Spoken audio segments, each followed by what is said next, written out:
It's that commitment to something bigger than yourself. It's the desire to go out and make a difference in the world and to make the world a better place. That's something that's uniquely American, and it's something that gives strength to our Army. For 232 years, American soldiers have been viewed by people all around the globe as the strength of this nation.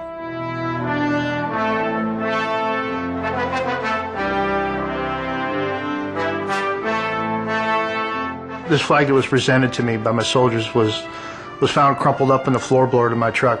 You can see it has bloodstains, and the bloodstains are from myself and my gunner, Sergeant William Kinzer, who was killed that day.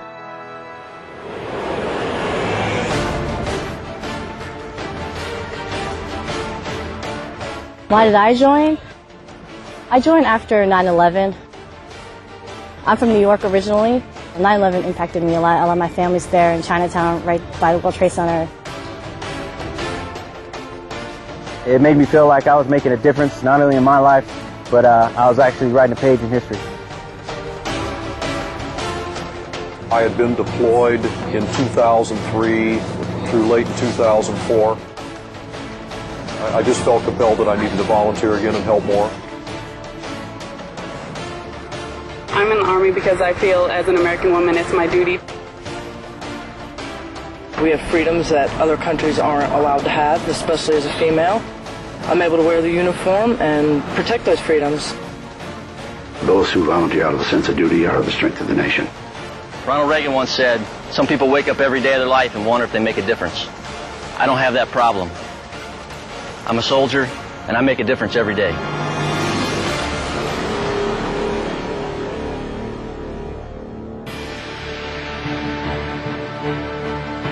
Our 7 Army values and our warrior ethos have been at the core of who we are. The Army values are what you live by. They're what make a person who they are.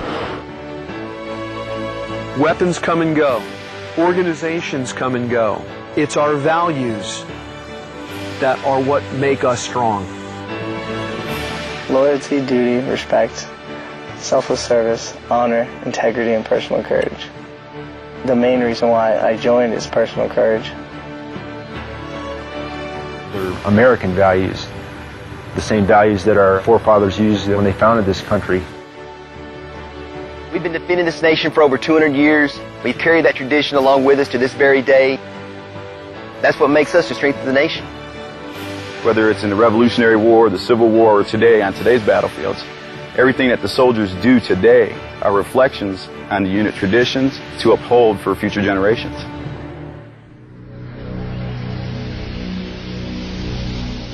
A bullet struck my M16, continued on striking me in the face.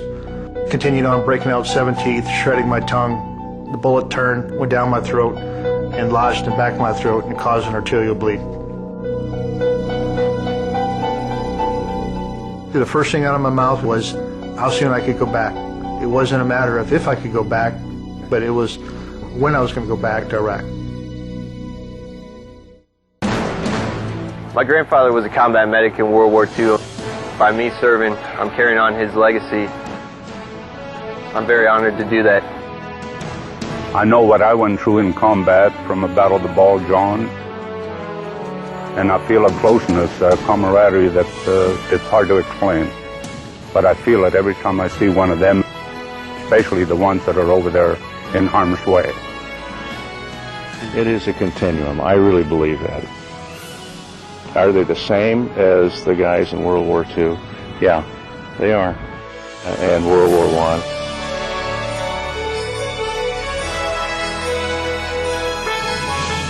It's the same young men and women willing to step forward, leave their homes to protect their families and their communities.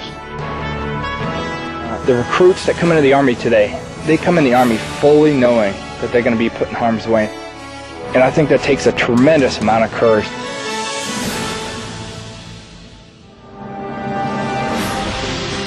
Army Strong means the ability to be a soldier. Not everybody has the mettle to do that. People that can are Army Strong.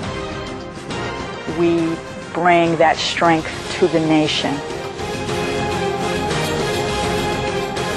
one team working together, everyone playing off each other's strengths.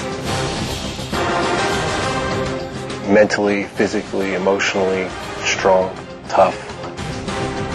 And those are the things you need to do our job. It's a human dimension of combat.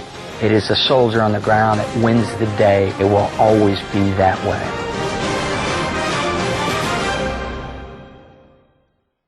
The second time I was wounded was on 26 January of 2005. Two insurgents from behind a wall fired two armor-piercing RPGs at point-blank range at my truck.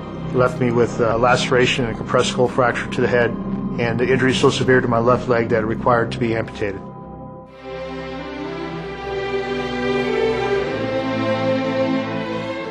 It's a special American that volunteers to serve in our military in time of war, and it's a special family that stands with him or her. It really is humbling to think about how our military families have responded to this extended conflict. The Army family includes soldiers, of course, their families, so their husbands and wives, sons and daughters,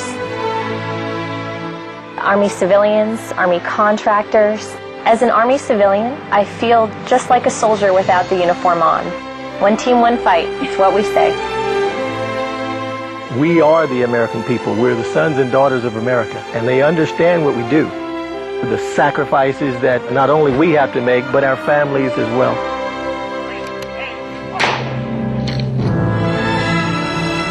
That's where my son is, in Arlington Cemetery, Section 60. He was the first one killed in Iraq to be buried in Arlington Cemetery. Now my son has 9 members of the 75th Rangers with him.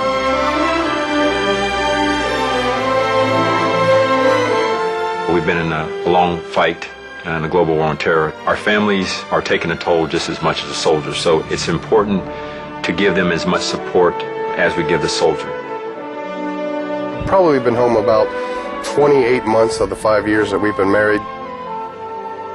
I don't think that the rest of America sees how much we help each other and how much we rely on each other to get through these deployments.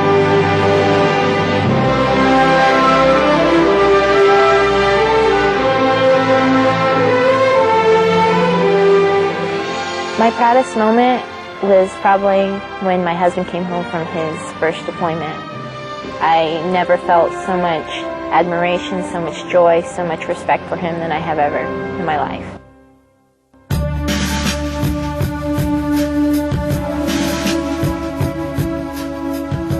What's different about an American soldier in today's all-volunteer force is they're not just Americans who have benefited from the great wealth of this nation and the great freedoms of this nation.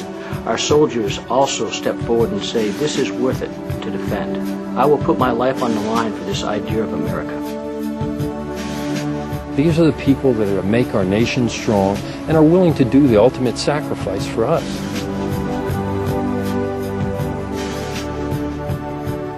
One day, my son said, what do you think about me joining the Army?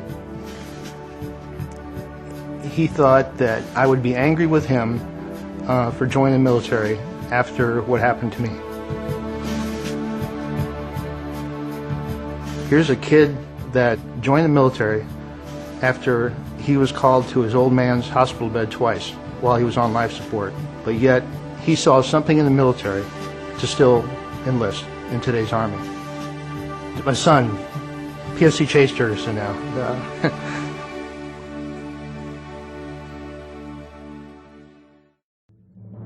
Over the next 20 years, we see potential out there for different conflicts.